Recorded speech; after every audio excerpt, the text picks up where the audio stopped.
What's up, YouTube? It's the Action Figure Grader coming back to you with a Hasbro Star Wars The Vintage Collection market update. Before we dig in any further, I need to say thank you to my latest Patreon supporter. That is Mark Hunter over in the UK. Mark, thank you so much for joining the Patreon ranks. I really appreciate all of my Patreon supporters. You guys allow me to make these videos, and it really does help out a lot with the channel support.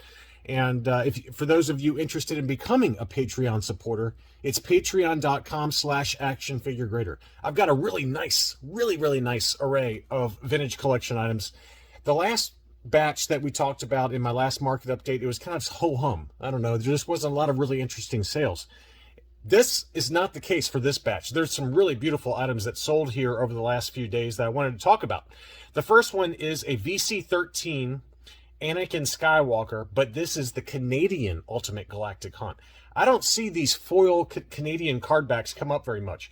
You can see there that the offer sticker for Boba Fett is in French, and it's got the multi-language on the back, and on the front in the corner where it says age, I don't know how to pronounce it all, but you know what I'm saying. It's the Canadian card back, and I just don't see these come up hardly at all for the foil Ultimate Galactic Hunt, but this is a beautiful item. It was VC13. It sold for $200 plus $8.99 shipping. I think that's a good buy. I think that's a really good buy. I would have loved to have had that in my collection, and it looked really clean overall. Very, very nice item. Next up, we have a Sand Trooper. The same seller, VC14, also the Canadian card back. Beautiful item.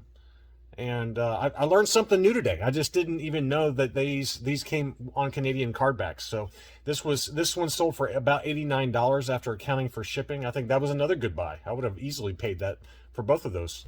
Here was another Sand Trooper VC14. Again, we've been talking about how the one with the dirty / sandy apps on the actual armor goes for big money, and how the white armor version hardly goes for much money at all. And this one was a pretty nice unpunched example of the clean version of the Stormtrooper. That one sold for $55.99 plus $5.95 shipping, U.S. card back. Very clean overall, but it's just amazing the disparity between the dirty versus the clean armored Sand Trooper.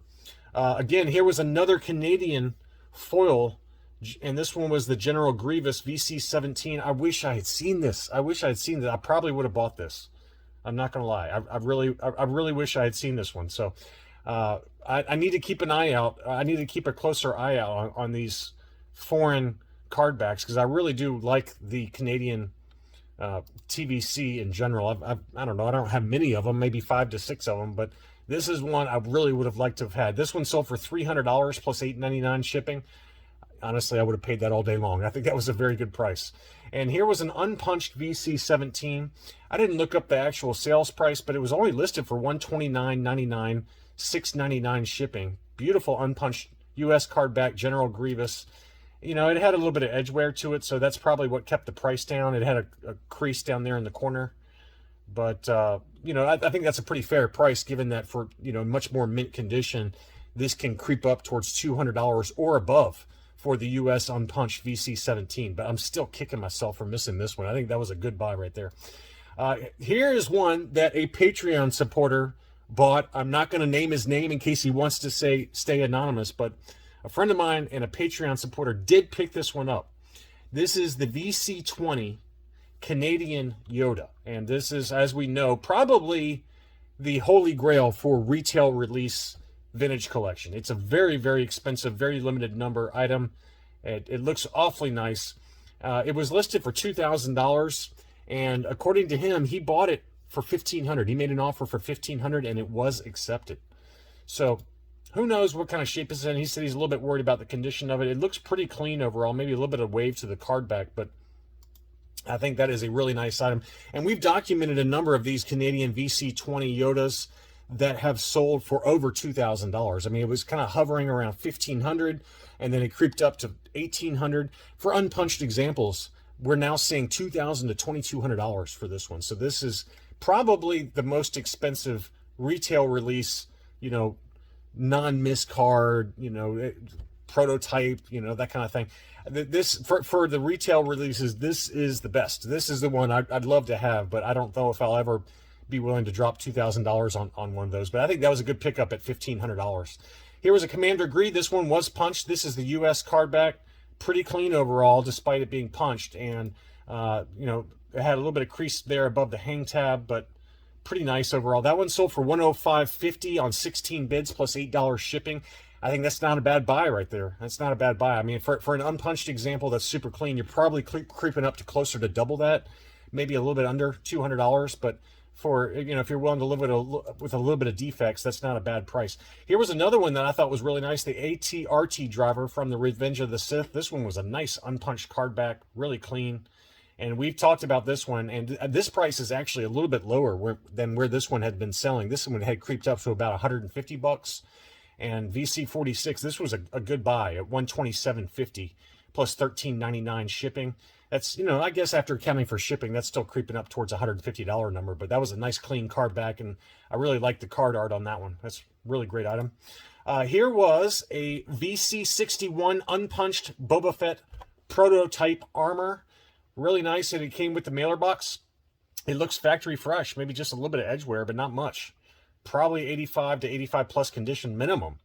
Plus the mailer box, that one sold for $122.50. That's a great price. We've documented a few of these that have been graded by AFA that have been closer to $350 to $400, and I think this one would easily hit an 85 plus. And you could get the mailer box displayed next to it if you want to. You do see that occasionally, graded by CAS or UKG. Here was a nice unpunched Return of the Jedi TIE Fighter pilot. This was the retail release. It's got the paperwork inside there. It's missing the sticker, though. So, again, I don't know if that sticker was taken off. Hard to tell. It looks like there might be some litho tear there from the sticker being taken off, or it just was forgotten to be applied. But it does have the paperwork inside the blister, which usually implies that there is an offer sticker for it, but I don't see one on there. So who knows? But that one sold for $99.98 on free shipping. I think that's a good buy. Here's a Grand Moff Tarkin. This one is creeping up towards the upper end of the price point for Grand Moff Tarkin. We've seen a few that have sold in that $150 to $160 price point recently, but this looked to be a really nice unpunched, clean example. But it's hard to tell again because it's in the star case. But it does look nice and clean. Here's the back of the card back, U.S. card. And that one sold for $199.99 free shipping on one bid. So one person was willing to roll the dice on that one, despite the lack of really good photos for it. Here was a Neco VC99 unpunched. Lots of good photos on this one. It looks pretty much factory fresh, case fresh. That one sold for $175. You know, that might be a little high, but not too much. You know, we've seen a few examples that have been closer to $150, but that does look like a really nice example. And this seller, I bought from this seller before, DC Vintage Toys and Collectibles. They're always at the really upper end of the scale in terms of price point. It's just enough to be uncomfortable, but not too high that it's grossly overpriced. That's kind of how they price their stuff. And sometimes I just can't resist, and I've got to buy from them. But they always tend to be a little bit high. Here was a beautiful example. This was an uncirculated 9.5 Rebel Pilot, the Mon Calamari Rebel Pilot deleted scene Blu-ray figure. It's when it had the Darth Maul offer sticker, but an uncirculated 9.5. That is a very, very high grade, and it was only $200 free shipping. I think that's a good buy, whoever got that one. That was a really, really nice high-grade example. There can't be many of those uncirculated 9.5 out there.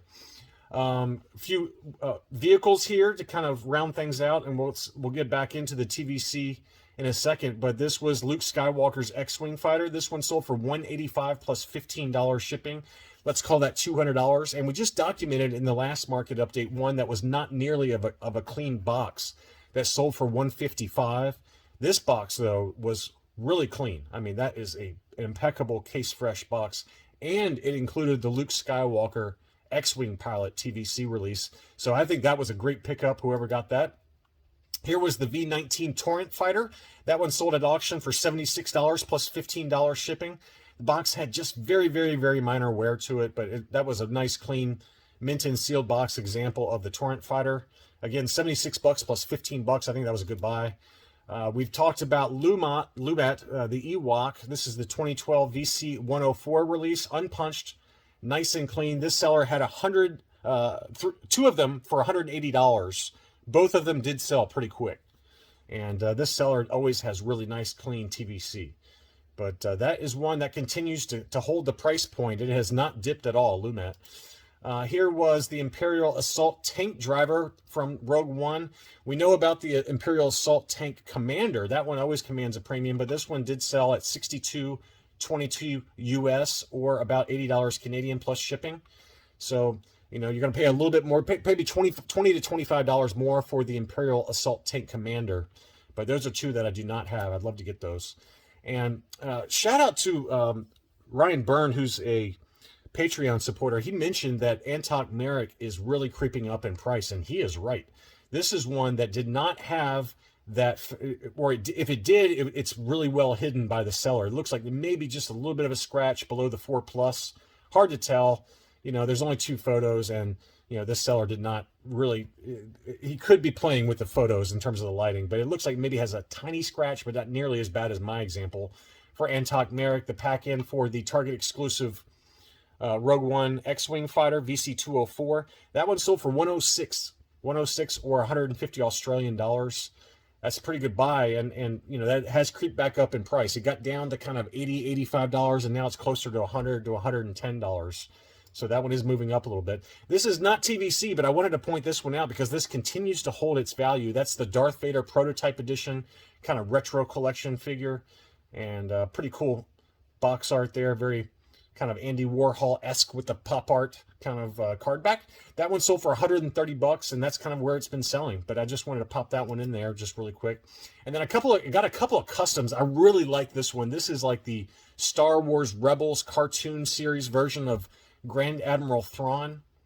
Very cool design to that card back. I wish they would release this. Of course they're not going to, or if they do, it's going to be like a bubble-free garbage. But whoever did this one did a really nice job. That shows the original true 5 POA figure, and then I guess they probably just took that figure and put it in this card art. I don't know if it looks like the same figure. They just took it out and put it in kind of a vintage collection style card box. This one sold for 55 Canadian or 42.78. And this one, and there were a couple of these. I originally had pulled up 2 or 3 of these. They all sold. But I wanted to finish off with a couple of Razor Crest HasLab pack-ins. These were the Grogu Razor Crest pack-in, along with the Off-World Jawa Elder Arvala 7.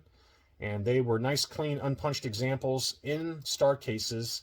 And those sold for $169 for the pair, plus $460 shipping. I think that's a good buy there. So it seems to be, the price for those two mint-on-card pack-ins for the Razor Crest seem to be settling out for about $160 to $175 for those of you who do not want the Razor Crest but would like to get those two mint-on-card pack-ins to complete your collection. Anyway, just wanted to give you guys a few more data points for the vintage collection. Again, thank you to all my Patreon supporters as well as my existing subscribers for watching my videos. If you're new to the channel, welcome. Please consider subscribing, and I'll be back soon.